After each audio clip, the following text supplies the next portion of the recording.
ସାଙ୍ଗମାନେ ଜୟ ଶ୍ରୀ ଜଗନ୍ନାଥ। ସାଙ୍ଗମାନେ ଖାଣ୍ଟି ଓଡ଼ିଆ ରୋଷେଇ ଅନ୍ନପୂର୍ଣ୍ଣା ହାଣ୍ଡିଶାଳକୁ ଆପଣମାନଙ୍କୁ ସ୍ୱାଗତ। ସାଙ୍ଗମାନେ ଆଜି ଯେଉଁ ରେସିପି ବନେଇବା ଛଚିନ୍ଦ୍ରା ଆଳୁର ଗୋଟେ ମଜାଦାର ଚଟପଟା ରେସିପି। ତ ଦେଖନ୍ତୁ, ବେଶୀ ସମୟ ଏ ରେସିପି ଲାଗିବନି, 10ରୁ 20 ମିନିଟ୍ ଭିତରେ ଏ ରେସିପି ବନିକି ପୁରା ରେଡ଼ି ହେଇଯିବ। ମ୍ୟାକ୍ସିମମ୍ ଟାଇମ୍ ଆପଣଙ୍କର 15 ମିନିଟ୍ ନେବ। ତ ଚାଲନ୍ତୁ ପ୍ରଥମେ ରେସିପିଟାକୁ ଆମେ ବନେଇବା ଷ୍ଟାର୍ଟ କରିବା। ଦେଖନ୍ତୁ, କିଛି ଛଚିନ୍ଦ୍ରା ନେଇଛି, ତାକୁ ପ୍ରଥମେ ଆମେ ତାର ଟିକେ ଉପରେ ଚୋପାଟା ଛଡ଼େଇକିରି ଭଲ ଭାବରେ ଧୋଇ ନେବା। ତାପରେ ଏମିତି ରାଉଣ୍ଡ ସେପ୍ରେ ଛଚିନ୍ଦ୍ରା ଗୁଡ଼ାକ କାଟି ନେବା। ତ ଦେଖନ୍ତୁ, ଏମିତି କାଟି ନେବା।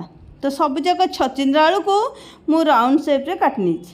ତାପରେ ଗୋଟେ ସବଜିର ଚପର ନେଇଛି, ତା ଦେହରେ 2ଟା ମିଡ଼ିୟମ୍ ସାଇଜ୍ ପିଆଜ ନେଇଛି, କିଛି ରସୁଣ, ରାଗ ପାଇଁକି କିଛି କଞ୍ଚାଲଙ୍କା, ଅଳ୍ପ ଟିକେ ଅଦା।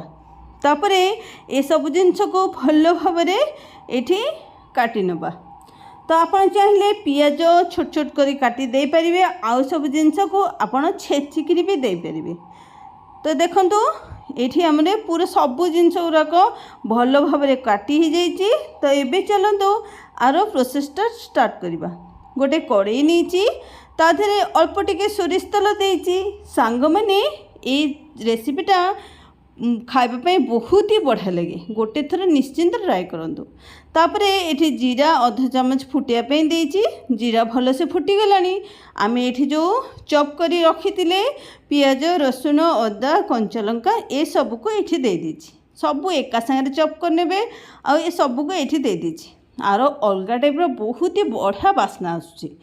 ଏସବୁ ପକାଇ ସାରିଲା ପରେ ଆକୁ ଭଲ ଭାବରେ ତେଲରେ ଭାଜିବା।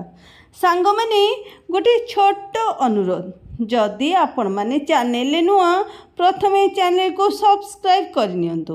ପାଖରେ ଯେଉଁ ବେଲ୍ ଆଇକନ୍ଟା ଅଛି ତାକୁ ପ୍ରେସ୍ କରି ଅଲ୍ ସିଲେକ୍ଟ କରିନିଅନ୍ତୁ, ଯାହାଫଳରେ ଯାହା ବି ନୂଆ ରେସିପି ଆସିବ ଆପଣମାନଙ୍କୁ ସର୍ବପ୍ରଥମେ ନୋଟିଫିକେସନ୍ ଯିବ, ଆପଣମାନେ ଦେଖିପାରିବେ।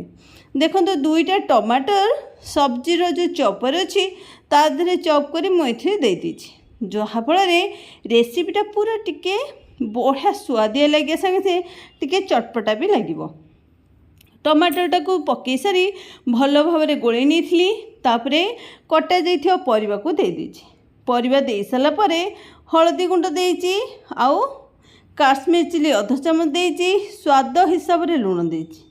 ଲୁଣ ଦେଇସାରି ମନେ ରଖିଥିବେ ସାଙ୍ଗମାନେ, ଧ୍ୟାନ ରଖିବେ, ଯେତେବେଳେ ଆପଣ ଲୁଣ ଦେଇସାରିବେ ପରିବାରୁ ପାଣି ବାହାରିବା ଷ୍ଟାର୍ଟ ହେଇଯିବ। ତାପରେ ଏଇଠି ଗ୍ୟାସ୍ର ଫ୍ଲେମ୍ ଲୋ କରିବେନି, ମିଡ଼ିୟମ୍ରେ ରଖିବେ, ପୁରା ଲୋ କରିବେନି, ପୁରା ଭଲ ଭାବରେ ନରମ ହେଇଯିବ, ଗୋଳି ହେଲା ଭଳିଆ ହେଇଯିବ। ଲୋ କରିଦେଲେ ମିଡ଼ିୟମ୍ରେ ରଖିବେ, ହାଇ କରିବେନି, ପୋଡ଼ିଯିବ, ଆଉ ପାଣିଟା ବାହାରିଲେ ସେ ପାଣିରେ ସିଝି ପାରିବନି। ତ ଏଥିରେ ପାଣି ବିଲକୁଲ ଆଡ଼୍ କରିବେନି। ଏଇଥିରେ ଯେଉଁ ଆପଣ ଲୁଣ ପକାଇଛନ୍ତି ଆକୁ ଭଲ ଭାବରେ ଗୋଳେଇକି ଘୋଡ଼େଇ ଦେବେ। ଦେଖିବେ ଧୀରେ ଧୀରେ ପାଣି ବାହାରିବା ଷ୍ଟାର୍ଟ ହେଇଯିବ।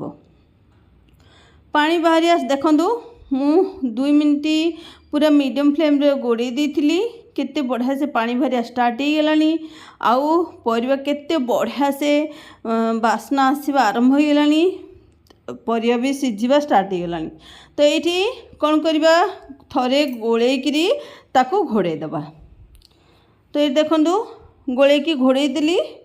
ଆଉ 1-2 ମିନିଟ୍ ପରେ ପୁଣି ଆଉ ଥରେ ଟିକେ କାଢ଼ିଲି। କାଢ଼ି ସାରିକି ଭଲ ଭାବରେ ଏଇଠି ଭଲସେ ଗୋଳେଇ ନେବା।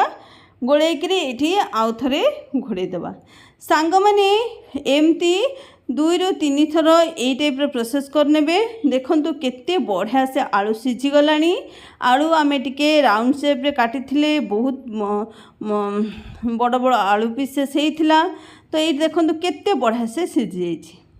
ତ ଏବେ ଆମେ କ'ଣ କରିବା, ଆଳୁ ତ ସିଝିଗଲାଣି, କିନ୍ତୁ ଏଇଠି ଟିକେ ଲସଲସିଆ ହେଇକି ଅଛି, ଟିକେ ଡ୍ରାଏ ହେଲେ ଭଲ ଲାଗିବ ଖାଇବା ପାଇଁ। ତ ଏଇଠି ଆମେ କ'ଣ କରିବା, ଆଉ ଥରେ ଏଇଠିକୁ ଘୋଡ଼େଇ ଦେବା। ଘୋଡ଼େଇକି ଭଲ ଭାବରେ ଏଠି ଦେଖନ୍ତୁ 2 ମିନିଟ୍ ଆଉ ଟିକେ ଘୋଡ଼େଇ ଦେଇଥିଲି। ତ ଏଇଠି କେତେ ବଢ଼ିଆ ସେ ବନିକି ରେଡ଼ି ହେଇଯାଇଛି। ଏକଦମ ବହୁତ ହି ବଢ଼ିଆ ଗୋଟା ଗୋଟା ହେଇକି ଅଛି। ଏଇଠି ଦେଖନ୍ତୁ, ଏଇଠି ମୁଁ ଭୃଷଙ୍ଗ ପତ୍ର ଡ୍ରାଏ କରି ରଖିଥିଲି। ଏଇ ରେସିପିଟା ନେକ୍ସଟ ରେସିପି, ଏଇଟା କେମିତି ବନେଇଛି ଆପଣଙ୍କୁ ନେକ୍ସଟ ଭିଡ଼ିଓରେ ନିଶ୍ଚିନ୍ତ ଦେଖେଇବି। तो ये ड्राई वाला भूसम पत्र मुझे अध चामच दूची जहाँफल बास्नार हवा संगे से खाइबार स्वाद भी बढ़ तापर ये मैगी मसला नहीं मैगी मसला भी अध चामच देची फ्लेवर बहुत बढ़िया फ्लेवर आसो आउ ये स्वादिया भी हो तो यहाँ कौन करवा आम ये गैस बंद कर सारिकी आपण ये सब मसला को पकेबे तो ये मुझे गैस बंद करी मैगी मसला पकई आउ भूसम पत्र अध चामच पकई जोटा कि मुझे ड्राई बनई भूसम पत्र को सेटा मु नेक्स्ट वीडियो रे आपन को देखेबी। तो सांग मैंने ये सब पकई गोलेकरी 3-4 मिनट छाड़ी देती तो एत बढ़िया से बनिकी रेडी होती एमती जदि बनइबे आपन को अलग किसी तरकारी भजा किसी आवश्यक पड़ोनी। सांग मैंने आज रेसिपी एतिकी आपण मानकु केमती लगिला मत निश्चिंत जनइबे। आज ये रही पुणी देखा नुआ एक रेसिपी सहित। जय श्री जगन्नाथ।